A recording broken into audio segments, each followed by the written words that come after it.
Olá pessoal, sejam bem-vindos a mais um vídeo do canal Física no Cerrado.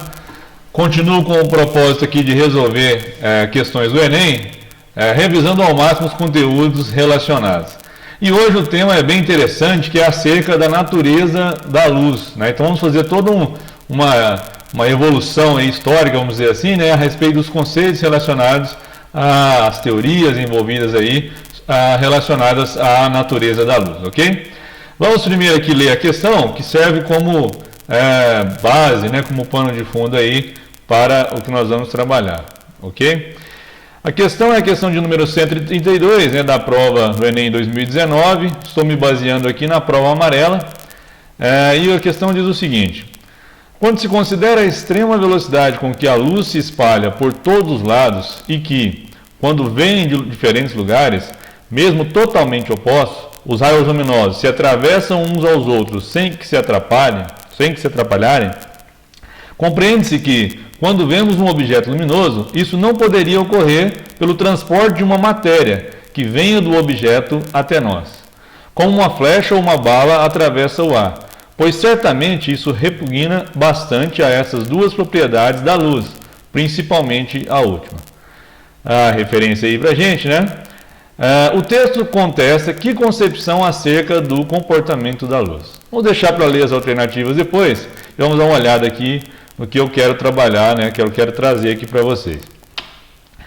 Para isso, vamos pegar desde lá dos gregos, né, desde a Grécia Antiga, quando os filósofos ali da época defendiam que tudo que era na natureza, tudo no universo, era constituído a partir de 4 elementos fundamentais, né? Que seria água, fogo, terra e ar. E tinha um em especial aqui para a gente, que é Empédocles, né? Que defendia ainda que a visão estaria relacionada então com o fogo e que inclusive dentro do olho, né, dentro dos nossos olhos, que ali, deixa eu ver que sempre está relacionado com essa questão da visão aqui nesse princípio, dentro do olho humano existia uma pequena chama, né, que proporcionaria, né, a gente a enxergar os objetos. Como é que se daria isso? Que haveria emissão então de partículas e essas partículas, né, elas entrariam em contato ali, iriam interagir com os objetos e retornariam ao olho e assim seria possível a gente ver os objetos, né? É claro que hoje para a gente isso parece um tanto quanto estranho, mas a gente tem que pensar que foi toda uma evolução do conhecimento, né? Mas a gente poderia fazer uma pergunta: por que então não seria possível enxergar em um local escuro, né? Tendo aqui já em vista que a gente sabe o que seria esse conceito de um local escuro, né? Por que então não seria possível enxergar, já que haveria emissão dessas partículas e elas chegariam de volta ao olho humano, né? Também podemos destacar aqui mais outros, né? Teria ali, lógico, outros também que defenderiam essa ideia, né? Ou seja, da emissão ali desse foguinho, né? Dessa partícula, né? Ou outras ideias também parecidas na mesma época. Já os atomistas ali, destacando aqui Demócrito e Leucipo, né?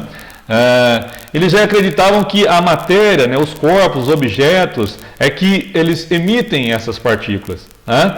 Não sairia nada do olho humano, mas esses corpos emitiriam essas partículas e, consequentemente, elas seriam capazes de fazer com que nós enxergássemos esses corpos, né? De certa forma, a gente pode pensar aqui, já trazendo para nós o que a gente conhece hoje, existe uma emissão, mas não dessa maneira que é colocada aqui, né? A gente sabe muito bem que enxergamos os corpos, né, por reflexão, né? Então é uma emissão aí devido a esses corpos serem iluminados por um outro corpo que possua luz própria, né? Então nós poderíamos aqui pensar dessa maneira, mas bem diferente do que eles acreditavam ali nessa época, né? Também podemos destacar aqui uma visão um pouquinho diferente, né? Nós teríamos aí os platônicos e atomistas, pensando nessa ideia de luz como corpúsculos, né? Luz como pequenas porções ali de matéria, sejam emitidas pelo olho ou emitidas pelos próprios corpos, que possibilitariam que esses corpos fossem enxergados. Já Aristóteles, ele tinha uma ideia um pouco diferente. Ele defendia que isso era uma manifestação do meio, né? Aqui a gente já pode pensar naquela ideia do conceito do éter, né? Que preencheria todo o espaço e, consequentemente, claro que isso era algo imperceptível, né, aos nossos olhos, e essa vibração, né, de partículas nesse meio seria responsável pela visão, por conseguirmos enxergar os corpos, né? Também dá para a gente relacionar com alguma coisa que a gente tem hoje, mas bem fora ainda da ideia inicial, da ideia do que era proposto aqui por esses filósofos, né? Euclides, ele já contesta um pouco isso aqui, porque ele faz um experimento que é o seguinte: imagine que você fecha os olhos e, quando você abre os olhos, você consegue quase que instantaneamente ver a luz das estrelas. Então, essa emissão de partículas, ela teria que ser uma velocidade extremamente grande, uma velocidade infinita, para que atingisse o corpo celeste e voltasse até sensibilizar a sua visão e você conseguisse enxergar os objetos, né? Então ele contesta isso. E Euclides ele é muito importante aí na ciência, né?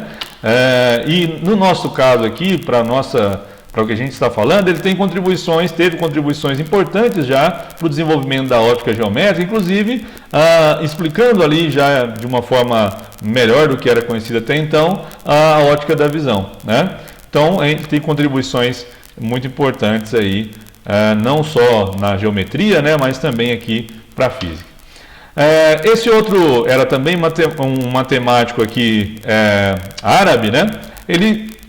Ele achou um absurdo essa ideia de emissão de partículas através do olho. Apesar dele ser também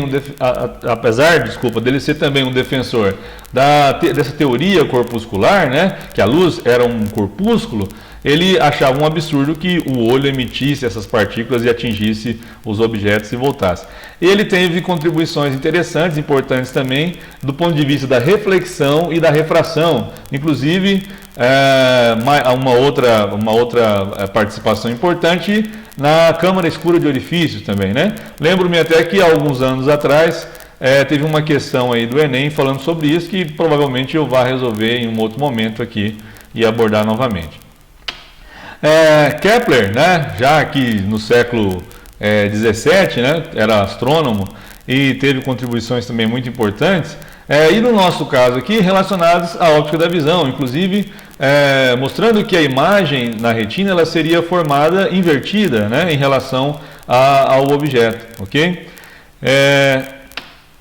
Já no século 17, né, nós teríamos aí, podemos destacar aí do ponto de vista da corpuscular, né, dessa ideia da luz como um corpúsculo, né, Pierre Gassendi, e no caso aí já assim, né, no conceito de ondulatória, né, uma ideia da luz como uma onda, e aí mais próximo do que a gente tem hoje, Descartes, né, que era um filósofo e matemático também muito importante, e se vocês se lembrarem até quando a gente estuda ali refração, a gente tem uma contribuição ali de Descartes, né, em relação a calcular os ângulos ali de incidência, de refração, através da lei de Snell-Descartes, e também Hooke, né, que teve uma participação e uma certa briga aqui também com o Newton, né? O Newton, como a gente vai ver, ele era um defensor da teoria, né, corpuscular, que a luz tinha uma natureza corpuscular, ok? E essa é a briga principal que estaria aqui na nossa questão, né? Newton ele defendia que a luz ela era constituída por partículas, né? E explicava inclusive a reflexão como sendo essas partículas colidindo elasticamente com a superfície, né? E com isso conseguia explicar ali a reflexão regular, por exemplo, né?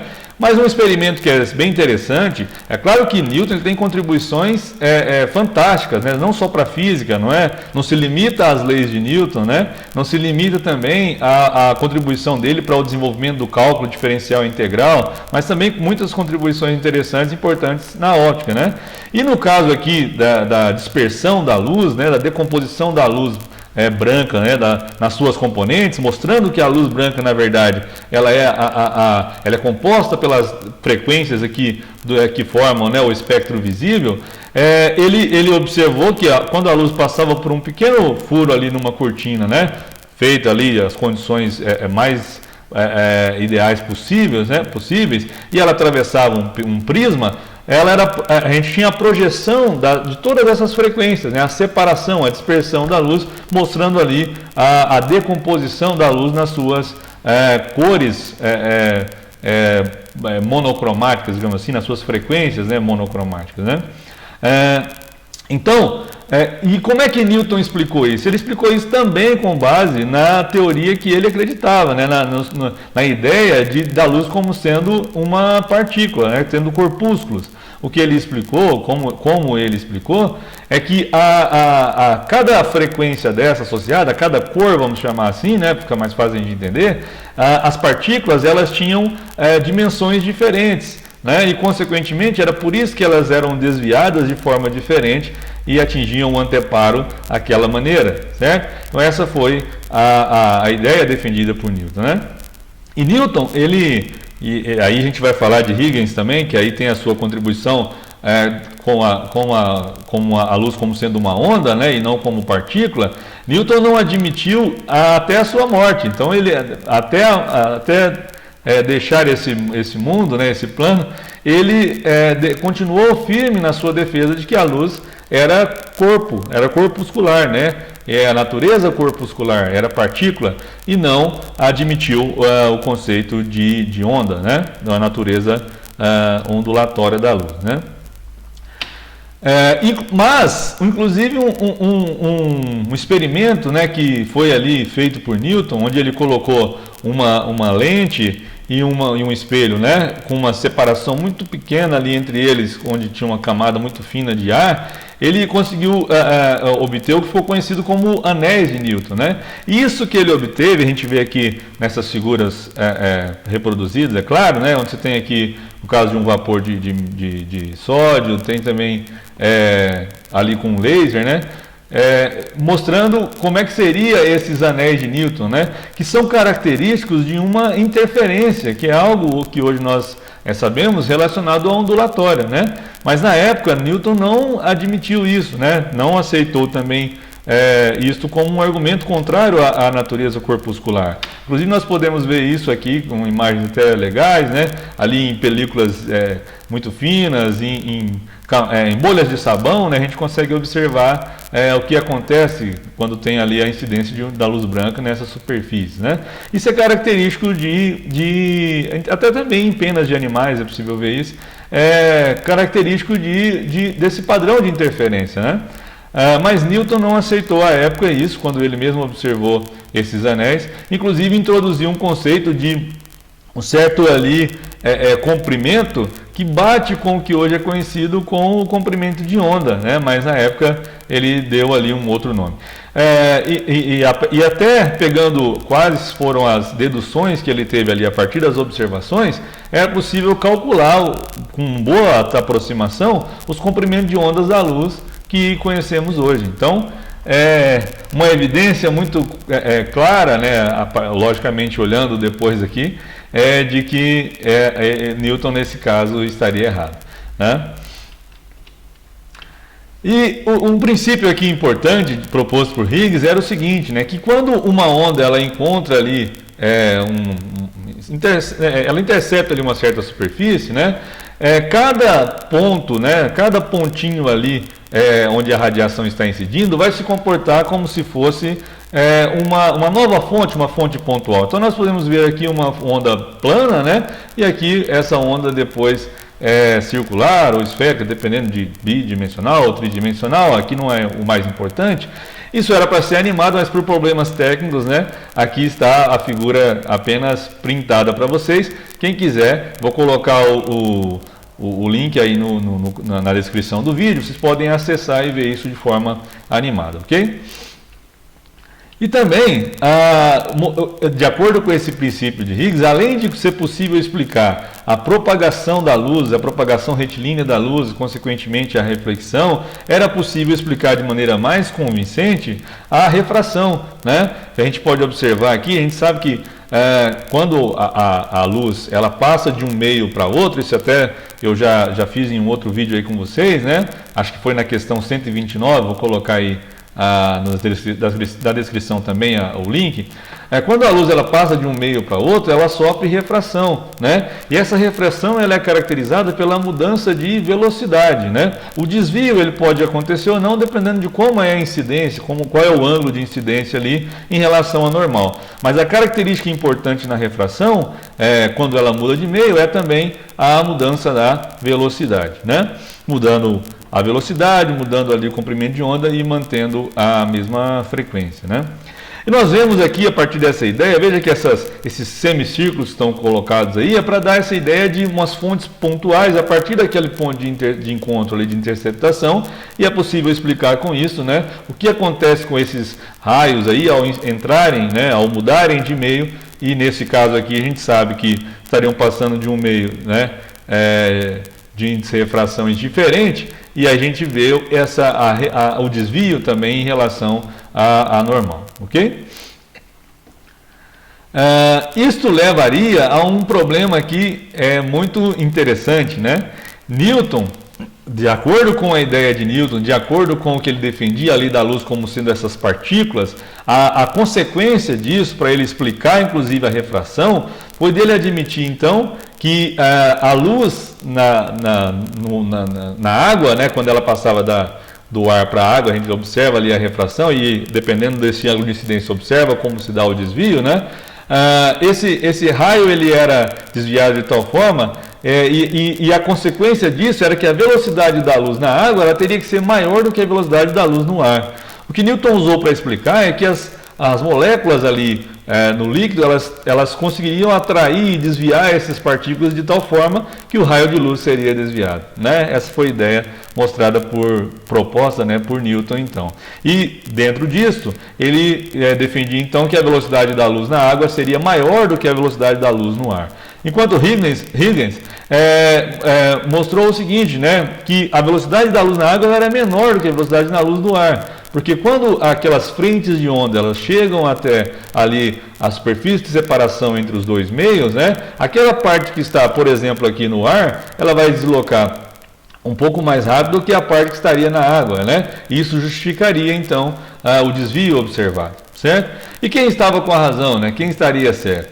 É interessante também a gente destacar aqui o seguinte, que Newton já tinha um certo prestígio, ele já era uma pessoa conhecida, né? Então, o que se defende, o que se acredita, né? Que muito devido também a essa posição de autoridade que ele tinha, ele prevaleceu, mesmo com esses argumentos, né? Mesmo com Huygens mostrando aqui algo que parecia muito consistente, Newton prevaleceu, né? E a gente vai ver que só depois, mais adiante, né, que a ideia aqui da luz, a natureza da luz, né, como sendo onda, iria prevalecer, né? Para isso, depois a gente volta aqui nessa questão, né, para ver quem estava com a razão, mas vocês já têm um indício aí. Vamos lá para o século XIX, né, com Thomas Young, que era um médico que fez um experimento importante que é conhecido como dupla fenda, né? É um experimento da fenda dupla, onde você tem o quê? Na verdade, primeiro ali, na maneira como foi feito, eu tinha uma fenda, através dessa fenda acontecia então a difração, depois mais um outro arranjo com duas fendas, como a gente vê aqui, e eu teria esse padrão que é colocado aí na imagem para gente. Veja que nós temos aí franjas, né? Pontos mais, regiões, né? Aí iluminadas e outras regiões onde não estão iluminadas, sendo esse central com um brilho mais intenso, né? E isto era explicado, né, através do que a gente conhece hoje como sendo interferência nessas regiões escuras, né? Seria uma interferência destrutiva, enquanto nas claras uma interferência construtiva. A partir do conceito de onda, né, a luz como tendo uma natureza ondulatória, era possível explicar isso aqui, mas muito complicado, né, admitir ou mostrar ou obter isso com base na ideia corpuscular, né, de Newton, né? Pensando nessas fendas, como é que a gente teria esse padrão de interferência aqui no caso, ok? Então, mas, né, um outro ponto aqui importante, também no século XIX, lá com Foucault, ele mostrou, aí sim, né, mostrou que a velocidade da luz na água era menor do que a velocidade da luz no ar. Aí não havia mais como contestar, né, que a teoria, né, ou esse conceito, essa ideia aqui da luz como sendo partícula, ela não poderia ser de como estava proposto até então, né? Como matéria, né? Como essas esferinhas, vamos pensar assim ali, né? Era admitida até então, ela não fazia sentido porque não conseguiria explicar os fenômenos observados, né? Como difração, polarização, interferência, e até mesmo a reflexão, a refração, como nós dissemos aí ao longo do vídeo, né? Então, finalmente, né, teve a prevalência ali de Higgs, e é claro que a velocidade da luz na água ela é menor do que a velocidade da luz no ar.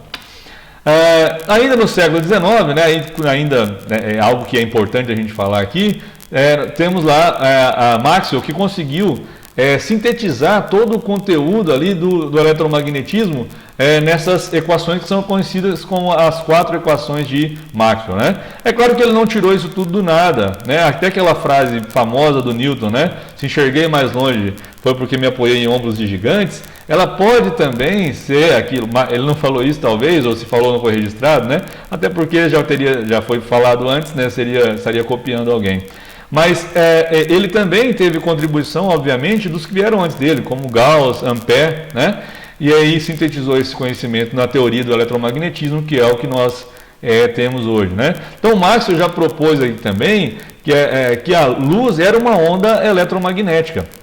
Ele não conseguiu, não foi ele que fez a parte de prova, vamos dizer assim, experimental disso, né? Isso coube a Hertz, ainda no século XIX, se não me falha a memória aqui, 23 anos depois, ele conseguiu construir, né, um transmissor de ondas ali, provando que a luz que a onda, né, o conceito de onda eletromagnética, e a luz sendo então um tipo aí também particular de onda eletromagnética, né? Apenas aqui como curiosidade, não tem a ver com a natureza da luz, mas quem se aproveitou aqui do ponto de vista até de invenção e até financeiro também foi Marconi, né, que criou um telégrafo sem fio, inclusive conseguindo transmitir a informação para o irmão dele que estava ali a 2 km de distância, né? Então é só de curiosidade aí no nosso material, ok? Voltando aqui então à nossa questão, ela diz o seguinte, né? Quando se considera a extrema velocidade da luz, não vou ler de novo o texto, vocês lembram aí, podem reler com calma, caso precise. O texto contesta que concepção acerca do comportamento da luz. Letra A. O entendimento de que a luz precisa de um meio de propagação difundido pelos defensores da existência do éter? Não, né? Isso aí foi difundido, prevaleceu até o Einstein, né? Mas não é isso que está contestando aí, né? O modelo ondulatório para a luz, o qual considera a possibilidade de interferência entre feixes luminosos? Não, também, né? Até porque a gente está vendo aqui de quem que é o texto ali, a referência, né, colocada aí no texto.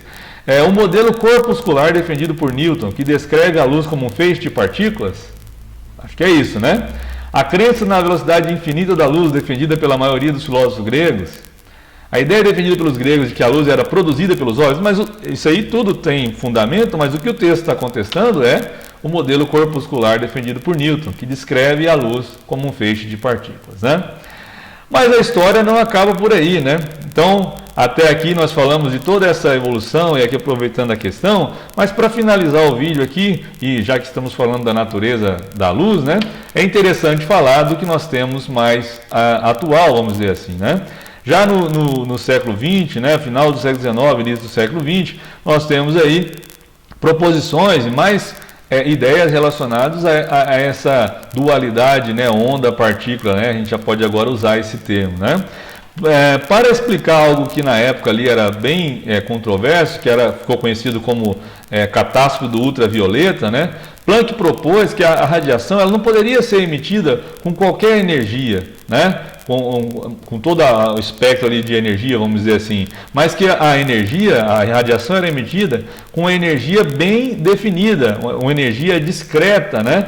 E essas quantidades ali discretas de energia, elas foram propostas ali, né, por ele dessa maneira, como um produto entre uma constante, que ficou conhecido então como constante de Planck pela frequência. Aqui esse termo estaria representando a frequência. Então esse produto daria a energia de cada pacote desse aí de energia que constituiria a luz. Ou seja, estamos aqui voltando de novo para a ideia da luz como sendo partícula, mas não uma ideia corpuscular que tinha lá antes, né? Mas aqui formada por pacotes discretos de energia, né? Foi conhecido como quantum, né? Essa quantidade discreta de energia, e o que hoje nós chamamos de fóton, né? Então esses fótons seriam esses pacotinhos, né? Essas quantidades discretas de energia. Isso é importante demais porque mostrou a quantização da energia, né? Algo extremamente importante aí da gente conhecer. E por que o Einstein está ali, né? Porque o Einstein, utilizando essas ideias aqui, esses conceitos, né, propostos por Planck, mostrados aqui por Planck, ele conseguiu explicar algo que também a teoria clássica falhava, que era mostrar o que estava acontecendo ali em relação ao efeito fotoelétrico. Não vou aqui, a gente não vai discutir aqui para não alongar demais o vídeo, né? Mas através dessa ideia, né, de que a radiação incidente aqui era formada por pacotes discretos, né, por fótons aí, conseguiu explicar o efeito fotoelétrico. E nesse caso aqui nós vemos, por exemplo, né, um material onde a energia mínima aqui para que os elétrons fossem arrancados era de 2 elétron-volts, né? A radiação aqui, podemos dizer aqui na faixa do vermelho, incidente, ela não era capaz de retirar elétrons, né? Nesse caso aqui, a radiação aí, ela teria aí 1,77 elétron-volts, né? A verde estaria aí com 2,25 elétron-volts, eu tenho sim já a ejeção de elétrons aqui a partir desse metal, né? Dessa placa metálica, né? E mais ainda com essa outra com uma faixa aí de 3,1 elétron-volts, né? Os fótons com essa energia. Vejam, nós não vamos aqui discutir muito sobre o efeito fotoelétrico, mas só para aproveitar, veja que a velocidade, consequentemente a energia cinética é maior daquela radiação que tem uma energia do fóton maior, consequentemente uma frequência maior, né? Lembrando que é o inverso aqui, se o comprimento de onda é menor, a frequência é maior, ok? Em um outro vídeo a gente aborda com mais tranquilidade, aí, com mais calma o efeito fotoelétrico, mas acho que deu para dar um panorama legal, né? Então o que é a luz? É onda ou partícula, né? Então isso é o que a gente chama de dualidade onda-partícula, né? Para que nós consigamos explicar os fenômenos ali como difração, reflexão, interferência, polarização, nós precisamos tratar a luz como sendo onda, enquanto para explicar o efeito fotoelétrico nós consideramos a luz como sendo partícula, já nessa nova maneira de enxergar aqui, né? Então a luz apresenta o comportamento dual, né? Dualidade onda-partícula, ok? Eu espero que vocês tenham gostado, né? Compartilhem, divulguem aí, ajudem a divulgar o canal, compartilhem com os colegas de vocês, se inscreva no canal, curta, né? Comente e deixa aí pra gente, pra mim, né? No caso, qual a impressão que vocês tiverem. Obrigado e até o próximo vídeo.